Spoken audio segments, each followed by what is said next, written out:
Bonjour à tous, bienvenue à ce nouveau webinaire organisé par le cabinet Voxius Avocat.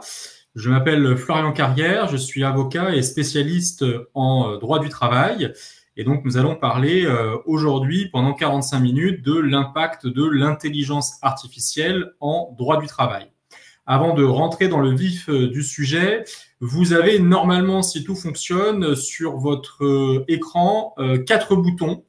Le premier bouton, c'est pour s'inscrire au prochain webinaire du cabinet qui aura lieu la semaine prochaine sur l'actualité sociale. Hein, pour ceux qui n'ont pas l'habitude de nous suivre, nous organisons régulièrement des webinaires thématiques comme aujourd'hui et à intervalles réguliers des webinaires sur l'actualité sociale. Et vous pouvez d'ailleurs sur notre chaîne Webikeo ou sur la chaîne YouTube du cabinet accéder au replay de l'ensemble de nos webinaires. Donc n'hésitez pas à vous inscrire au webinaire de la semaine prochaine sur l'actualité sociale qui sera animé par mon confrère Steven Théalier. Vous avez un deuxième bouton pour s'inscrire à notre newsletter, la newsletter Vox News, qui paraît tous les 15 jours en format one page et qui condense, résume l'actualité juridique en droit social. J'en profite pour dire que si certains avaient l'habitude de lire notre newsletter directement sur notre site internet ou sur notre page LinkedIn, nous avons revu le format et depuis le mois de décembre, elle n'est désormais diffusée que par mail. Donc il faut s'inscrire à la newsletter pour pouvoir la lire. Vous avez également un troisième bouton pour être recontacté si vous souhaitez être accompagné par le cabinet, par exemple sur la rédaction d'une charte ou d'un accord encadrant l'IA ou sur tout autre domaine en droit du travail. Et puis enfin, le dernier bouton, c'est pour participer au sondage Le Point. Vous savez qu'il y a plein de sondages, de classements sur les cabinets d'avocats. On a la chance d'être référencé dans plusieurs classements et notamment depuis 2024 dans le classement Le Point Statista des cabinets d'avocats en droit du travail en France. Et donc, si vous pouvez prendre quelques minutes de votre temps pour participer à ce sondage, parce que vous aimez ce que l'on fait, parce que vous avez déjà eu à travailler avec le cabinet, voilà, ça prend quelques minutes et ça nous aidera beaucoup pour continuer à figurer dans ce classement. Donc, merci par avance pour celles et ceux qui prendront le temps de le faire. Voilà, je rentre dès maintenant dans le vif du sujet. Pourquoi parler de l'impact de l'IA en droit du travail?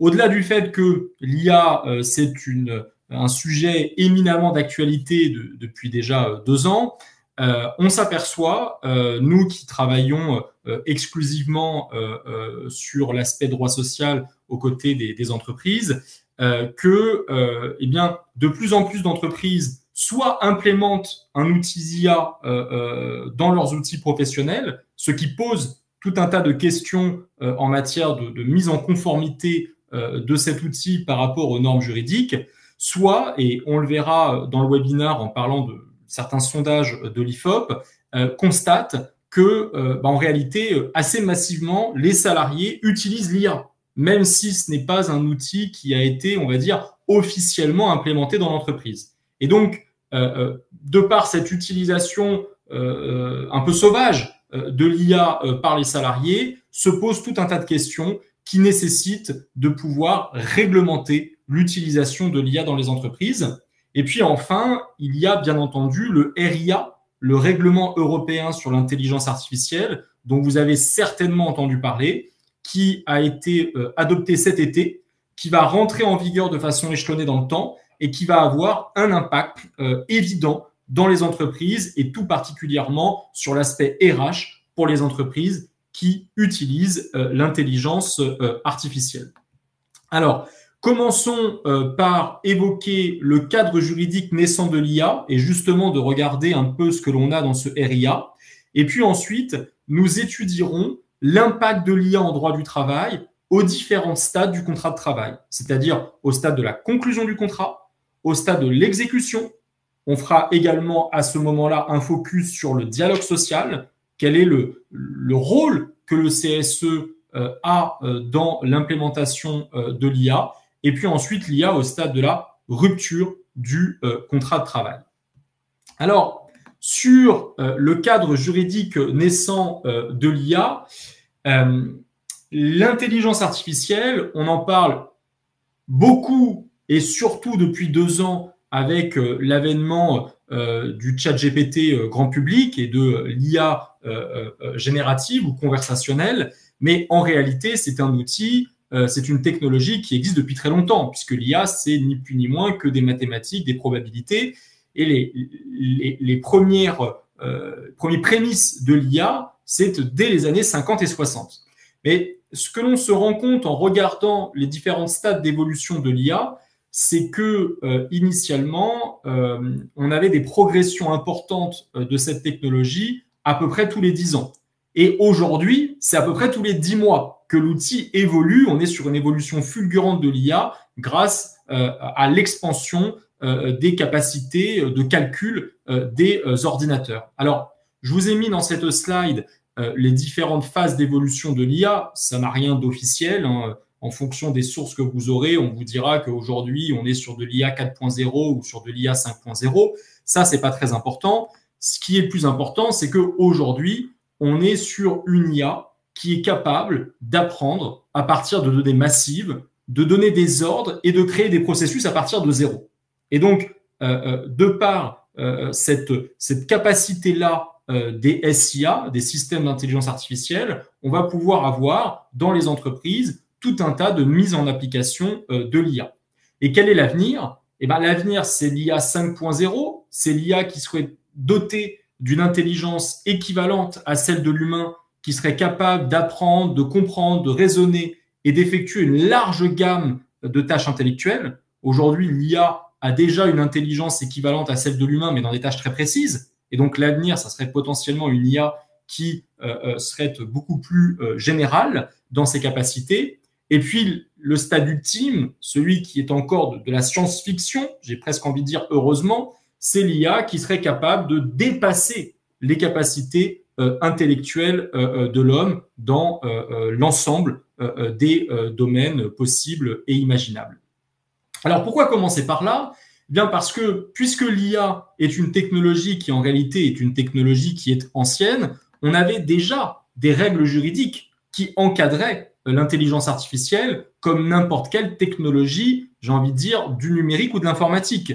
On avait la loi informatique et liberté de 78, on avait la directive de l'Union européenne sur la protection des données personnelles de 95, et puis surtout, on a le RGPD. C'est-à-dire qu'aujourd'hui, on parle du RIA parce que c'est un règlement spécifique sur l'intelligence artificielle qui a été adopté cet été, donc c'est évidemment l'actualité du moment. Mais quand on parle d'intelligence artificielle et quand on parle a fortiori d'intelligence artificielle dans le domaine RH, nécessairement, c'est un système d'intelligence artificielle qui va être nourri avec des données personnelles, ou en tout cas dans l'écrasante majorité des cas. Et donc, les problématiques de compatibilité de l'outil du SIA au RGPD, ce sont des problématiques qui sont extrêmement prégnantes, hein. J'en discutais encore hier avec une juriste qui travaille dans une entreprise qui commercialise des outils d'IA et qui me disait que les problématiques de RGPD, ce sont des problématiques, des questions qui sont posées de façon quotidienne par les clients qui sont intéressés par les SIA qu'ils proposent. Donc aujourd'hui, quand vous réfléchissez à la conformité juridique d'un SIA, il y a le RIA, bien évidemment, mais il y a aussi et surtout le RGPD. Bon, je ne vais pas parler du RGPD aujourd'hui, hein, le RGPD, ça date de 2016, donc c'est quelque chose qu'en principe vous connaissez déjà et ça nécessiterait un webinar spécifique. Si on s'intéresse uniquement à ce qui est nouveau et au RIA, quels sont les grands objectifs du RIA? Le règlement européen a 4 grands objectifs, si on devait les résumer.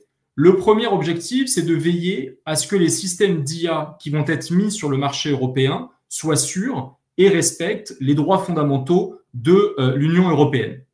Le deuxième objectif, c'est de promouvoir l'adoption d'une IA qui serait axée sur l'humain et digne de confiance. Et on va le voir dans un instant, très concrètement, parmi les obligations posées par le RIA, il y a le fait que des systèmes d'intelligence artificielle ne doivent pas être en totale autonomie. On doit s'assurer qu'il y a à tout moment un contrôle de l'humain sur ces outils pour éviter les biais que l'on va évoquer dans un instant. Le troisième objectif, c'est de renforcer la gouvernance et l'application effective de la législation existante en matière de sécurité des SIA et des droits fondamentaux. Et ça, très concrètement, eh bien, vous avez le RIA au niveau européen, et ensuite, chaque État membre va devoir désigner une autorité régulatrice, une autorité de contrôle qui va être chargée de l'application du RIA au sein de cet État. En France, ça sera probablement la CNIL. En tout cas, la CNIL, qui a déjà une solide expérience, compétence en matière de RIA, s'est porté candidat. L'État français n'a pas encore décidé de l'autorité de régulation, mais il est assez probable et assez souhaitable, je pense, que ce soit la CNIL.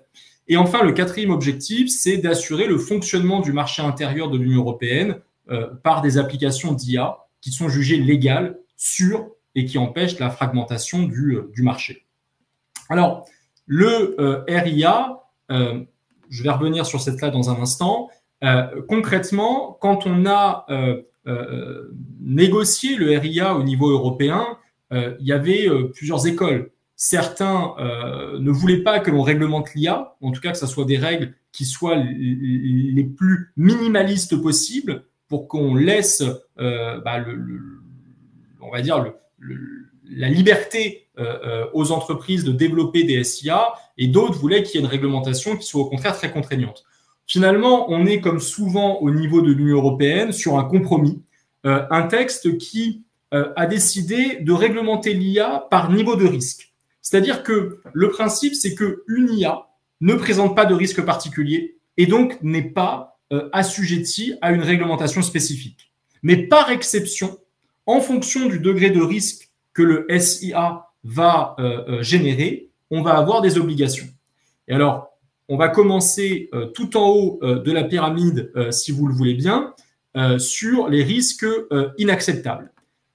En fait, dans le RIA, on nous liste tout un tas de SIA qui sont considérés comme présentant des risques totalement inacceptables par rapport aux valeurs, aux droits fondamentaux de l'Union européenne. Alors là, vous avez un exemple de ce qui est un SIA à risque inacceptable, des exemples même, ce sont tous les systèmes d'intelligence artificielle qui vont recourir à des techniques subliminales, qui vont être délibérément manipulatrices ou trompeuses. Ce sont les systèmes qui vont venir classer les citoyens en fonction de leur comportement social ou de leurs caractéristiques personnelles. Ou ce sont encore les SIA qui vont faire de la justice prédictive en matière pénale, c'est-à-dire de prédire des infractions pénales. C'est un peu Minority Report. Hein, en fonction de certain nombre de données, on va prédire la survenance d'une infraction pénale. Bon, je crois que c'est utilisé dans certains pays. Dans l'Union européenne, on considère que c'est inacceptable.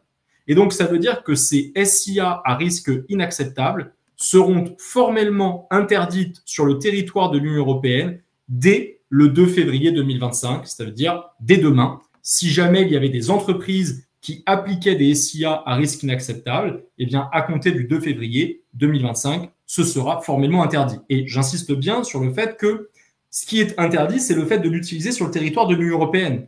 Peu importe que l'outil soit hébergé aux États-Unis, en Chine ou que sais-je ailleurs, à partir du moment où c'est utilisé sur le territoire de l'Union européenne, où on prend des décisions sur le territoire de l'Union européenne par rapport à des résultats générés par ce type de SIA, c'est formellement interdit par le RIA. Bon, à ma connaissance, en matière RH, très peu d'entreprises sur le territoire français, moi j'en connais aucune, qui avaient déjà implémenté des SIA qui seraient considérés comme étant un risque inacceptable. Donc je pense que c'est pas véritablement là où il faut avoir un focus.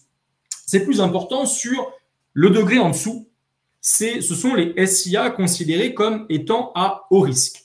C'est-à-dire que vous avez tout un tas de SIA où on considère que il faut les autoriser, il faut continuer à en autoriser l'application, mais ce sont des SIA qui risquent de porter atteinte à la sécurité des personnes ou à leurs droits fondamentaux.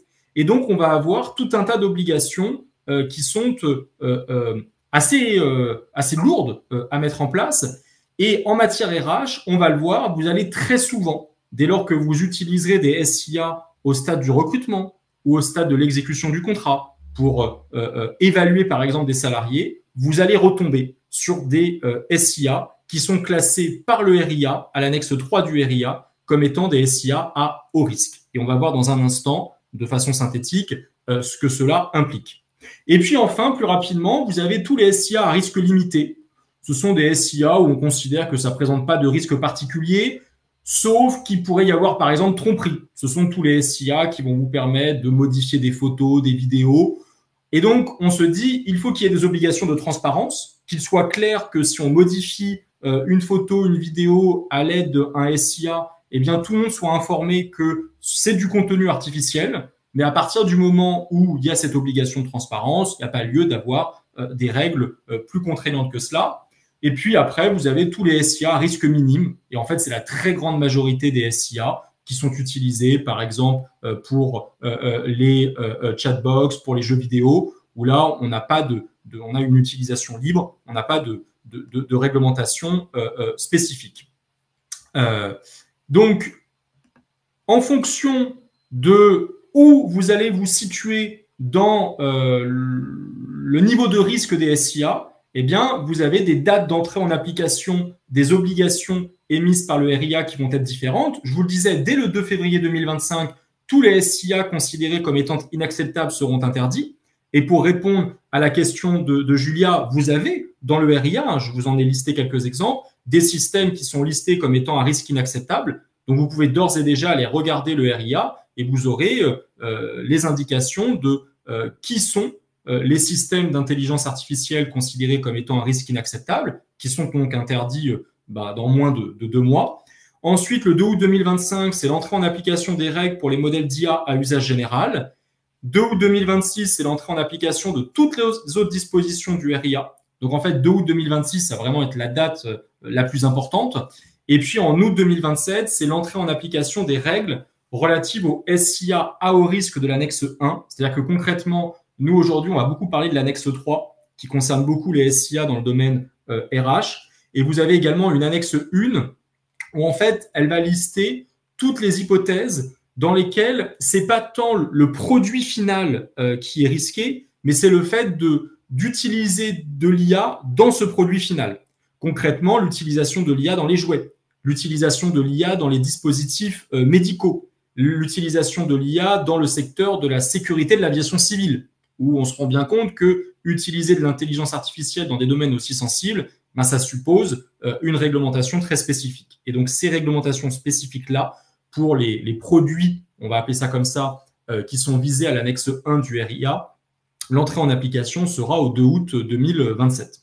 Donc, retenez bien pour vous, 2 février 2025, 2 août 2025, 2 août 2026, ce sont les 3 dates les plus importantes.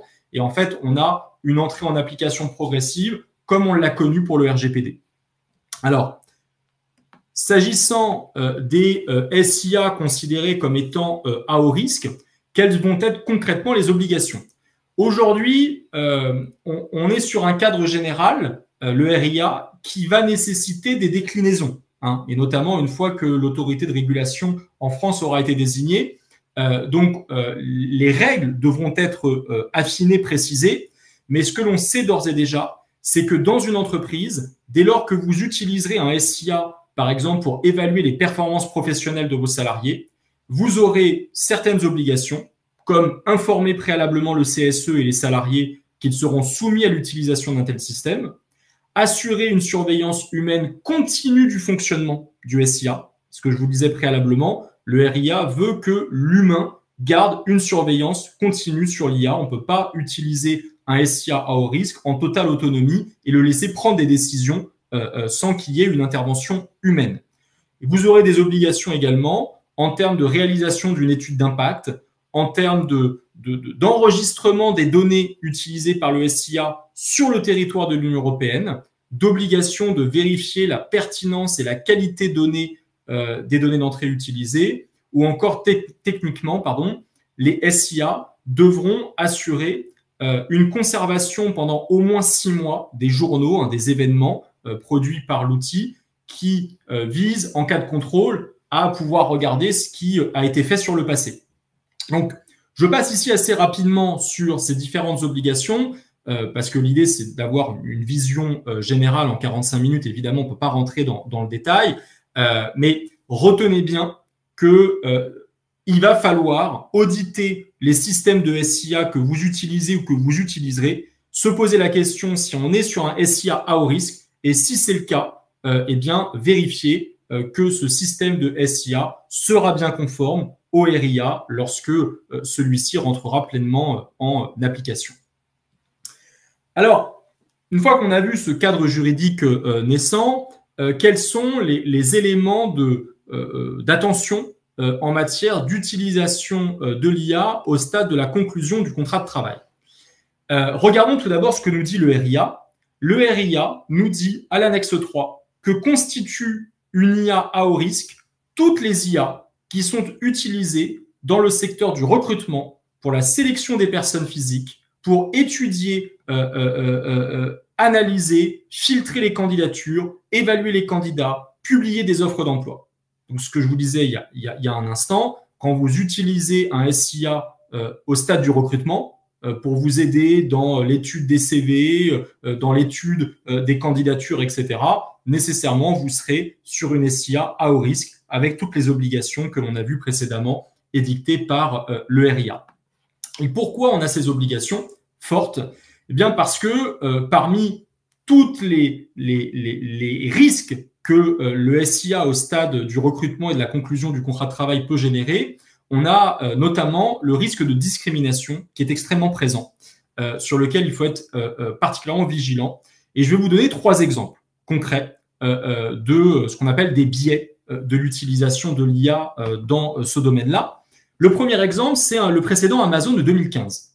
En 2015, déjà, Amazon avait mis au point un outil d'intelligence artificielle qui était assez intelligent en tant que tel, c'était de dire, on est tout le temps en train de recruter au sein d'Amazon, et donc on va en fait créer un outil que l'on va nourrir d'une CV Tech qui va être composée de tous les CV que l'on a reçus sur les 10 dernières années et avec un accueil favorable. Et donc on va dire à l'outil, voilà les bons CV sur les 10 dernières années, et bien maintenant, pour tous les nouveaux CV que l'on va recevoir, analyse-les à l'aune de ces CV passés, pour nous sortir les bons profils, ceux qui correspondent bien aux valeurs, aux caractéristiques que l'on souhaite au sein de la société.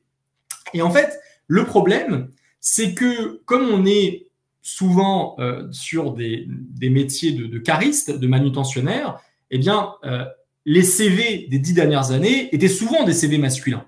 Et en fait, l'outil, l'IA ne réfléchit pas. C'est de la probabilité. Et donc, l'outil s'est dit, majoritairement, les bons CV, majoritairement, les CV des dernières années, ce sont des CV masculins. Donc, j'en déduis que les bons CV, ce sont des CV masculins.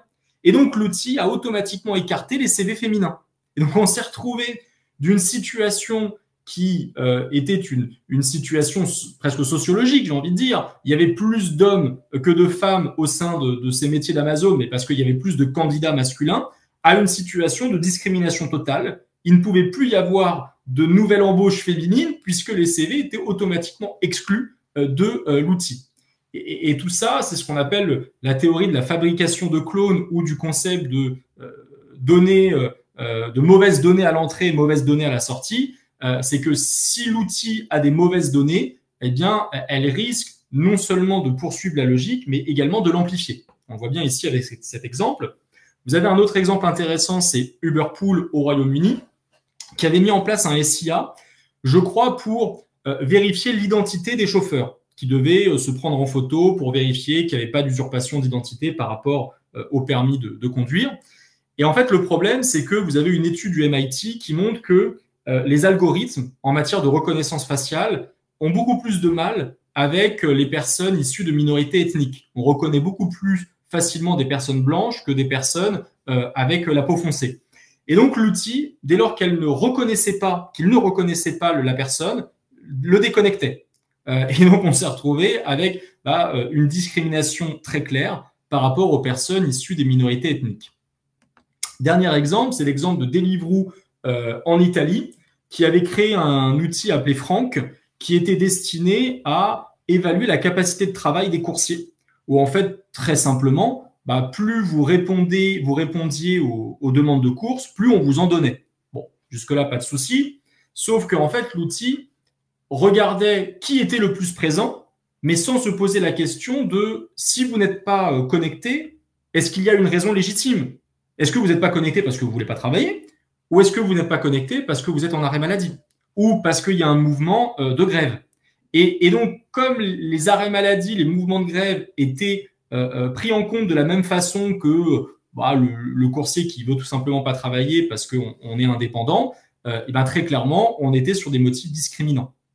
Et en fait, tout ça pose la question de la difficulté de comprendre les SIA dès lors que l'on fonctionne sous forme de boîte noire, de black box. C'est-à-dire que quand vous utilisez un SIA, par exemple, pour le recrutement, vous maîtrisez a priori les données à l'entrée.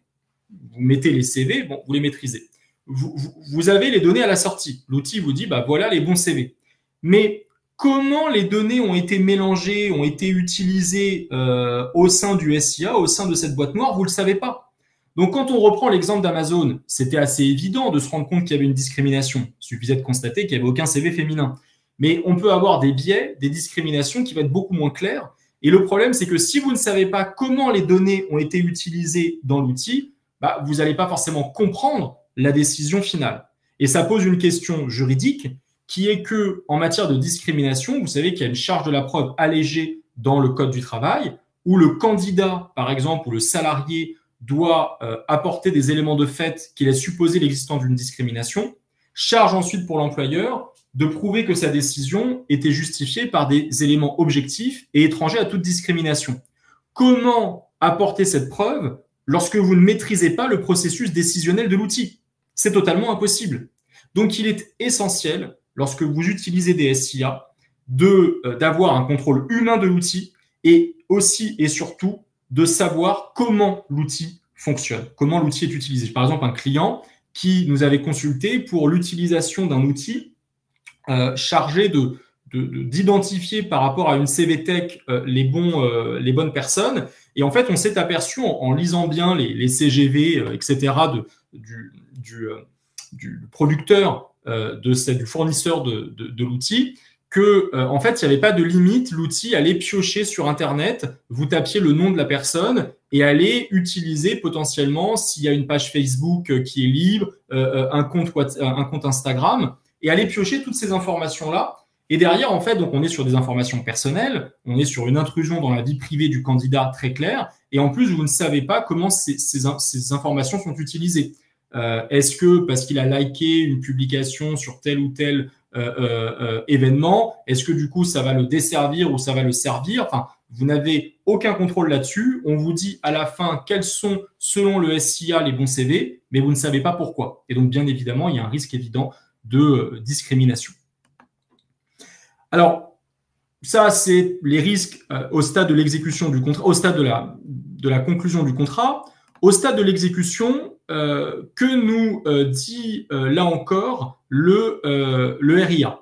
Le RIA nous dit que constitue un SIA à haut risque tous les systèmes d'intelligence artificielle qui vont être utilisés pour prendre des décisions concernant les relations de travail, la promotion, la rupture des relations contractuelles, pour attribuer des tâches sur la base des performances individuelles, des caractéristiques personnelles, ou de manière générale pour surveiller et évaluer les performances et le comportement des salariés. Donc on a une définition qui est extrêmement large. À partir du moment où vous utilisez un SIA pour un de ces items, vous allez être sur un SIA à haut risque au sens du règlement européen sur l'intelligence artificielle. Alors, au-delà du coup de cette mise en conformité nécessaire par rapport au RIA, quels sont les points d'attention, les points de vigilance? Il y en a un sur lequel je vais passer assez rapidement, c'est bien entendu le respect de la vie privée. C'est-à-dire que quand vous utilisez un outil, faut s'assurer qu'il respecte bien la vie privée du salarié. Très clairement, quand je vous parlais il y a un instant de cet outil qu'un client voulait utiliser pour le recrutement, à partir du moment où vous utilisez des données qui sont issues du compte Facebook, Instagram de la personne, des photos qu'elle va publier, on est sur une violation évidente du droit au respect de la vie privée de tout à chacun. Mais au-delà de ça, vous avez déjà, notamment de la doctrine, on va appeler ça comme ça, de la CNIL, sur l'utilisation d'outils qui vont être considérés comme portant une atteinte démesurée à la vie privée du salarié. C'est notamment le cas de ce qu'on appelait les keyloggers. Ce sont vous savez, les mouchards en fait que vous pouvez installer sur les ordinateurs qui vont permettre de retracer exactement l'activité de la personne sur son ordinateur. Bon, bah, la CNIL a considéré en 2018, donc c'est quand même déjà assez ancien, que ce sont des outils qui portent une atteinte démesurée à la vie privée du salarié.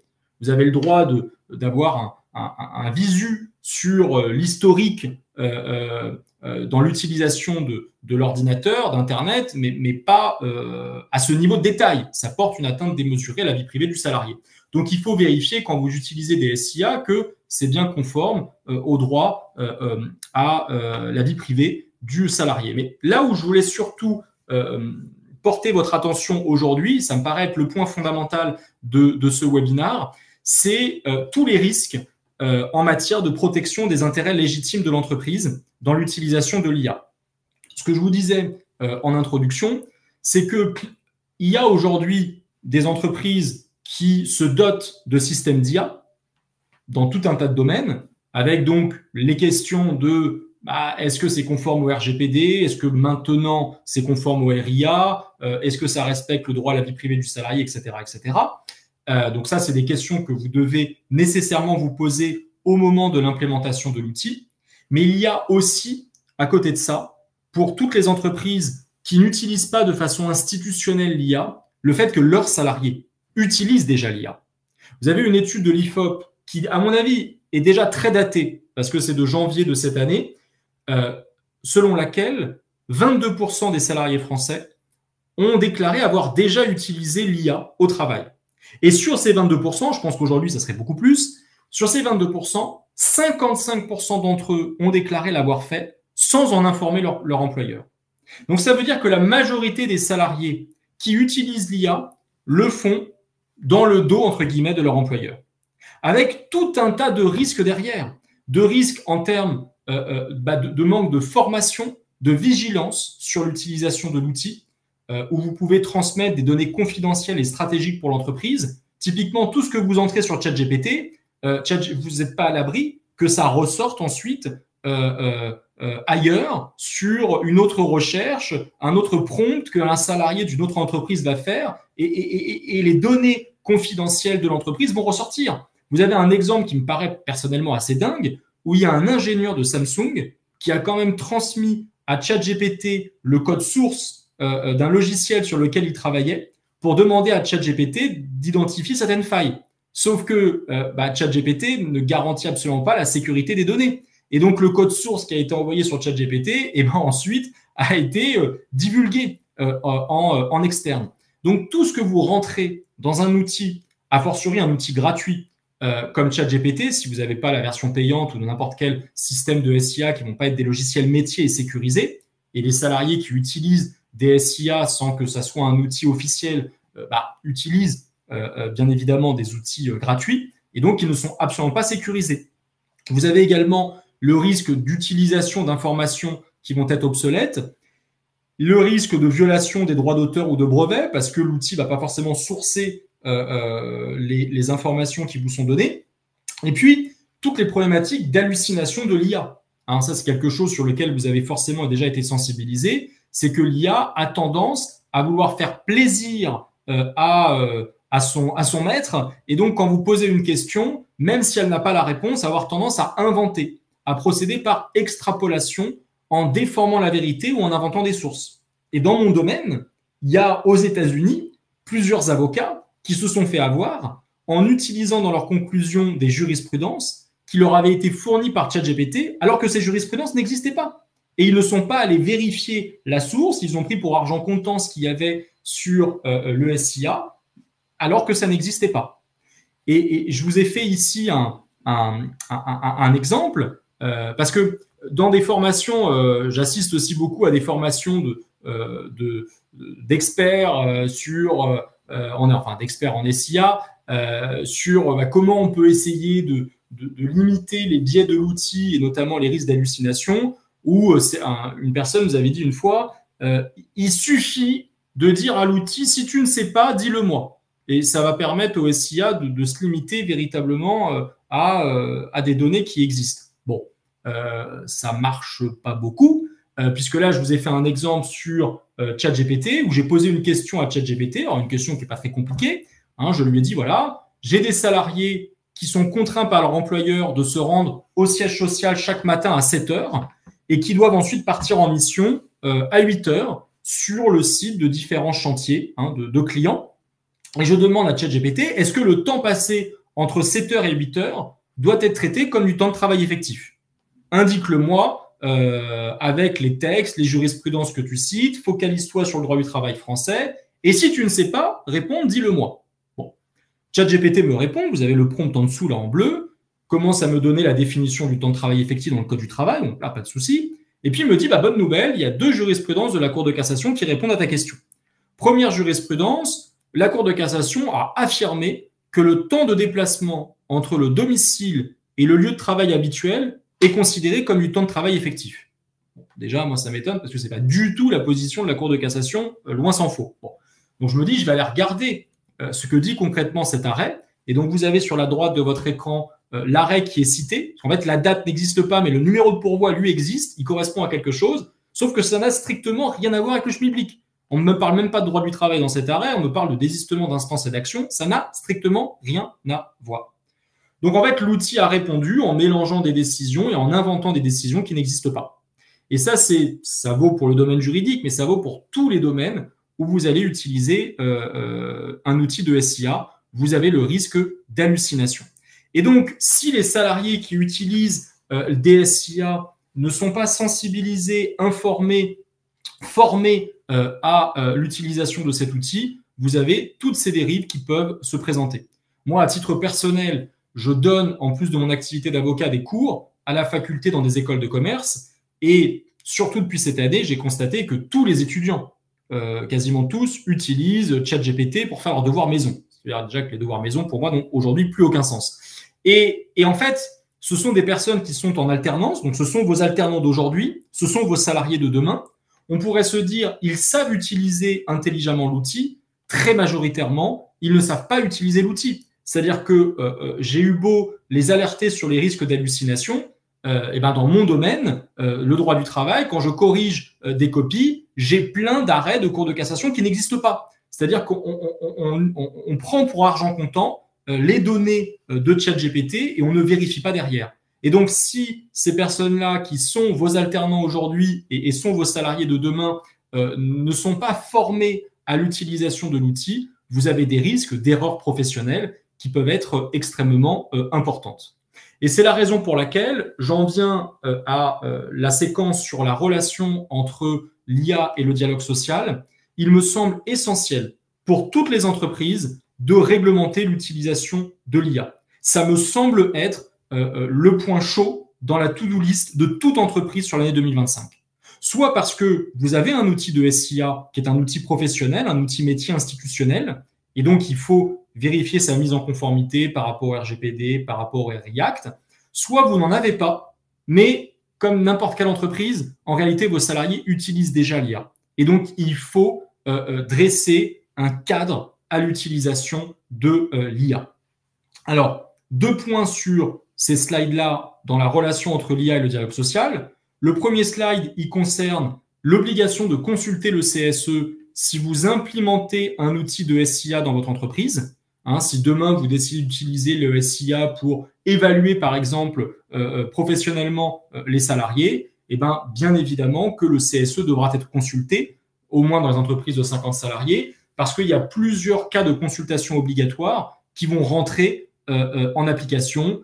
Ça peut être au titre de la compétence générale du CSE, ça peut être tout simplement au titre de l'introduction de nouvelles technologies, dans le cadre de la consultation sur les orientations stratégiques, etc., etc. Donc, la consultation du CSE sera très probablement impérative en fonction de l'utilisation de cet outil. Je vous ai mis une jurisprudence d'ailleurs de la Cour d'appel de Paris de 91, qui est une très vieille jurisprudence, mais que je trouve très intéressante, qui nous dit que dans le cadre de la consultation sur l'introduction de nouvelles technologies, par nouvelle technologie, il faut entendre nouvelle technologie par rapport à ce qui était appliqué au préalable dans l'entreprise. C'est-à-dire que la nouvelle technologie, c'est au sens de l'entreprise, c'est pas au sens général. Une entreprise qui déciderait en 2024 d'abandonner le fax pour passer au mail ne pourrait pas dire « Attendez, le mail, c'est pas une nouvelle technologie, ça fait des décennies que ça existe. » Non, dans l'entreprise, c'est une nouvelle technologie. Vous ne l'appliquez pas avant. Donc, même si les SIA, c'est déjà quelque chose dont on parle depuis quelques années, c'est pas pour autant que l'implémentation de la SIA en 2025, 2026 ou 2027 dans votre entreprise ne peut pas être considérée comme étant l'introduction d'une nouvelle technologie. C'est bien une nouvelle technologie par rapport à la technologie que vous utilisiez précédemment. Évidemment également que la question de l'implémentation d'un SIA va rentrer en ligne de compte dans la gestion des emplois et des parcours professionnels. Dès lors que vous introduisez de l'IA, ça va certainement venir modifier des métiers, des organisations, et donc tout ça doit être anticipé, notamment dans le cadre de la gestion prévisionnelle des emplois et des parcours professionnels, sachant que vous avez l'obligation légale en droit du travail également d'assurer l'adaptation des salariés à leur poste de travail et que cette obligation de formation des salariés à l'IA a également été intégrée dans le RIA, à l'article 4 du RIA. Donc, par exemple, si vous implémentez un outil de SIA générative, formez vos salariés à comment prompter dans l'outil, ça me paraît être essentiel pour savoir bien utiliser l'outil et au regard de vos obligations en matière de formation. Mais même si vous n'implémentez pas un SIA métier, comme je vous le disais, vos salariés utilisent déjà très probablement un outil d'intelligence artificielle. Et donc, y compris dans cette situation-là, il me semble, à titre personnel, très important de réglementer l'utilisation de l'IA dans les entreprises.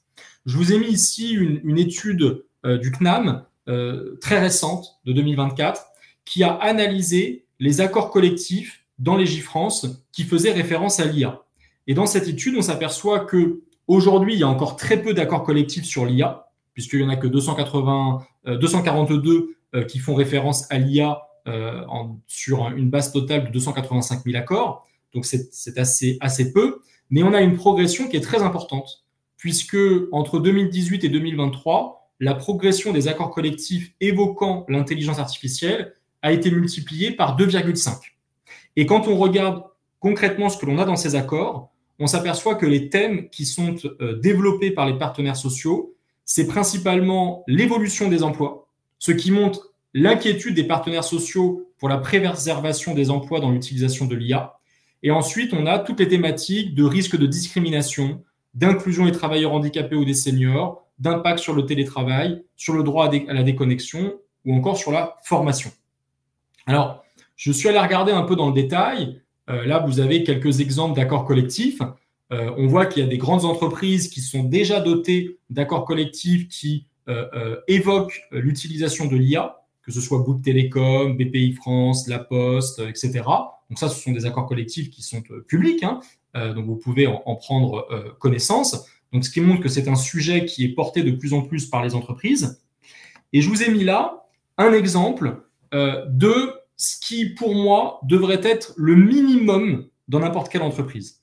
C'est-à-dire un cadre juridique, que ce soit dans un accord ou dans une charte, qui vient rappeler ce qu'est une intelligence artificielle et qui vient sensibiliser les salariés au fait que l'IA doit être utilisée avec prudence, en se demandant systématiquement où les données sont envoyées et stockées. Ce que je vous disais, le risque que vous utilisez ChatGPT, surtout en version gratuite, les données sont envoyées, sont hébergées aux États-Unis, et puis les données ne sont pas du tout sécurisées, peuvent ressortir on ne sait où. Donc, vraiment, sensibiliser les salariés à ça, les sensibiliser au fait que l'IA ne doit pas remplacer la prise de décision humaine, ni négliger l'expertise humaine. C'est l'obligation d'avoir systématiquement une décision, une intervention humaine, et puis de responsabiliser les salariés. L'IA peut venir améliorer votre travail, mais ne doit pas faire le travail à votre place.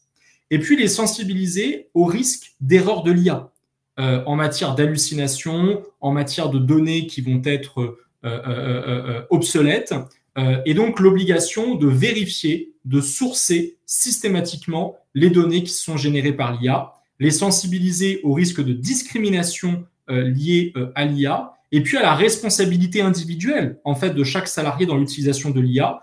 Vous êtes responsable en tant qu'utilisateur des données que vous entrez dans l'intelligence artificielle et de l'utilisation des données de sortie. C'est pas le fournisseur du SIA qui est responsable d'une utilisation biaisée de l'outil. C'est le salarié, c'est l'entreprise derrière qui vont être responsables.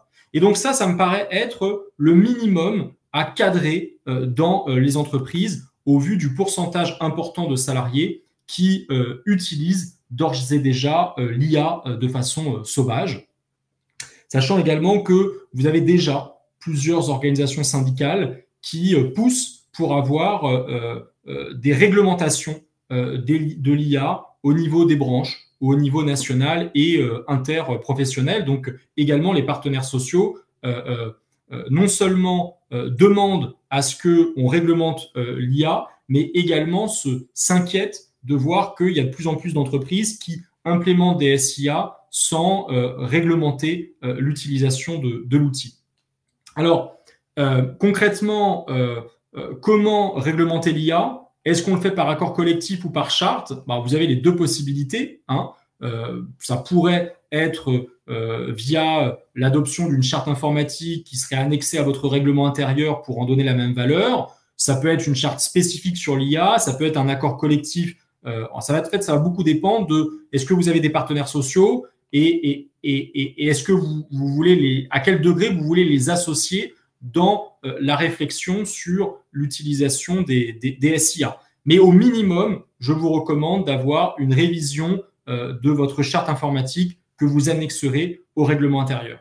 Et qu'est-ce qu'il faut prévoir dans cet accord, dans cette charte? Je vous ai donné quelques exemples dans la slide d'avant, mais de manière générale, les grandes questions qu'il faut à mon sens se poser, c'est tout d'abord, quelles sont les règles d'utilisation que l'on veut donner aux salariés, notamment en matière de confidentialité des données? Est-ce qu'il est nécessaire de déterminer les contenus qui peuvent être produits par l'IA? C'est-à-dire de dire que vous avez le droit d'utiliser l'IA, mais pour telle et telle chose et pas pour telle et telle autre. Est-ce que c'est pertinent de sélectionner les outils d'IA que les salariés ont le droit d'utiliser? Alors ça va dépendre beaucoup de votre activité parce que l'évolution quasiment tous les mois des outils de SIA font que si vous avez une liste limitative, votre charte ou votre accord risque très rapidement d'être désuet, mais c'est une vraie question. D'anticiper tous les besoins en matière de formation et d'accompagnement. Et puis aussi, le fait de se doter d'un cadre juridique sur l'utilisation de l'IA, c'est un élément de rassurance, comme on dit, des salariés sur le fait que l'outil ne constitue pas des instruments de contrôle ou de remplacement. Et puis également, ça peut renforcer la confiance des clients et des partenaires. Si vous leur dites « oui, j'utilise l'IA, mais regardez, j'ai telle réglementation interne sur le fait, par exemple, d'utiliser que des outils dont les données vont être stockées sur l'Union européenne, avec telle et telle vigilance en matière de confidentialité, d'anonymisation des données, etc. » Ça rassure, bien évidemment, vos partenaires commerciaux. Donc voilà quels sont les conseils qu'on peut vous donner, sachant que, bien évidemment, on peut vous accompagner, si vous le souhaitez, dans la rédaction de ces chartes ou de ces accords. Et puis enfin, très rapidement, puisqu'on a déjà dépassé le temps, l'impact de l'IA au stade de la rupture du contrat, évidemment que c'est une grande source d'inquiétude des salariés. C'est la théorie maintenant du grand remplacement par l'intelligence artificielle.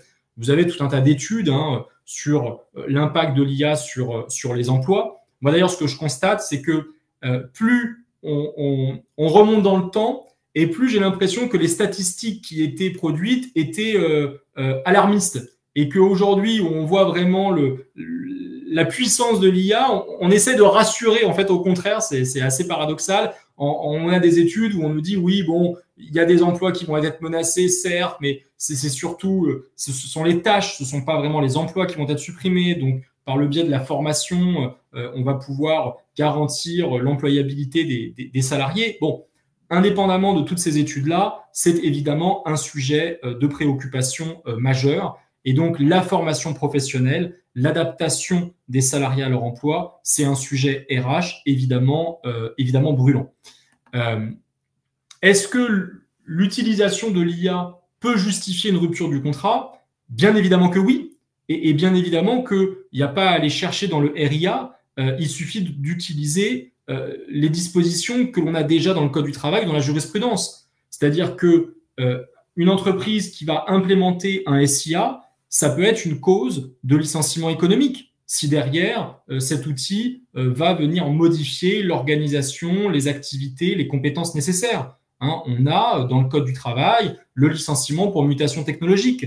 On a également, de par la jurisprudence, le licenciement pour réorganisation nécessaire à la sauvegarde de compétitivité. Hein, c'est l'arrêt Page jaune de 2006 où c'était déjà un cas d'introduction de nouvelles technologies. Hein, on a les pages jaunes qui en sont encore au bottin, qui comprennent que s'ils ne prennent pas le virage d'Internet, c'est terminé, et donc ils vont se réorganiser. Et on a déjà eu en 2024 des licenciements économiques en France suite à l'implémentation d'un outil de SIA. Donc c'est évidemment une cause possible de licenciement pour motif économique. Est-ce que ça peut être une cause de licenciement pour insuffisance professionnelle ou pour motif disciplinaire? Moi, j'ai eu le cas en septembre d'un client qui, un peu à l'image de l'ingénieur de Samsung que j'évoquais précédemment, s'est posé la question du licenciement pour motif disciplinaire d'un salarié qui avait utilisé des données commerciales de l'entreprise sur ChatGPT. Et le problème, c'est que dans cette entreprise-là, on n'avait pas de cadre juridique sur l'IA. Donc l'employeur me disait, moi, j'ai pas permis l'utilisation de l'IA. Oui, vous l'avez pas permis, mais vous l'avez. Enfin, il y a un silence radio. Il n'y a pas eu de règles juridiques là-dessus. Vous l'avez pas permis, mais vous l'avez pas interdit. Hein.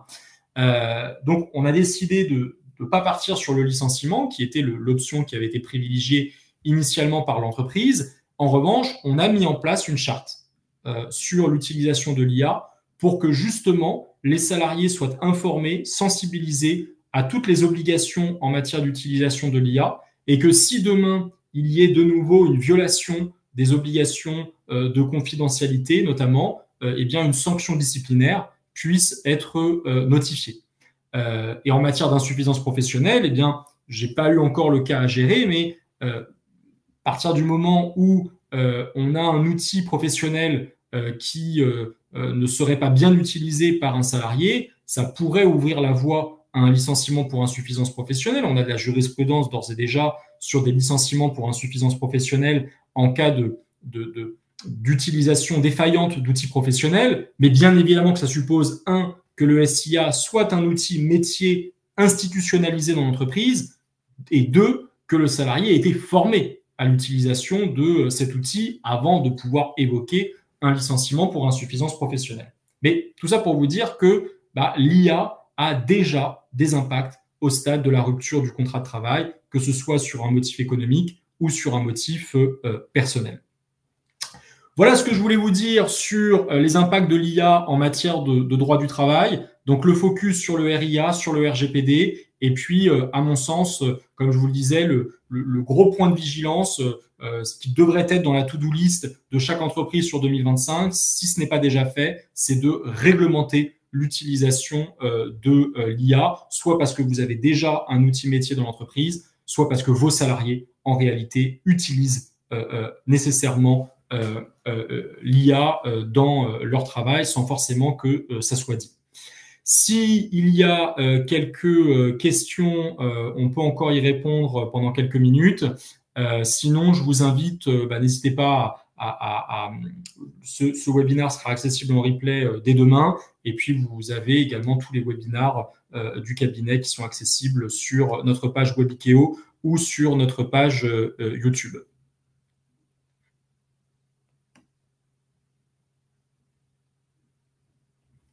Alors Virginie, pour répondre à votre question, pour tous les RIA qui seront considérés comme étant des RIA à haut risque, effectivement, les fournisseurs de cet outil devront justifier de leur conformité au RIA, mais il y a des obligations au niveau du fournisseur, et ça sera de votre responsabilité de vérifier que le fournisseur justifie bien que son outil est conforme au RIA, mais vous aurez également, comme on l'a vu en début de webinaire, des obligations internes. Ça ne sera pas juste d'avoir une attestation de conformité de votre fournisseur de SIA, mais c'est évidemment un élément préliminaire important lorsque vous allez benchmarker différents outils de SIA, dès lors que nous sommes sur un SIA considéré comme étant à haut risque.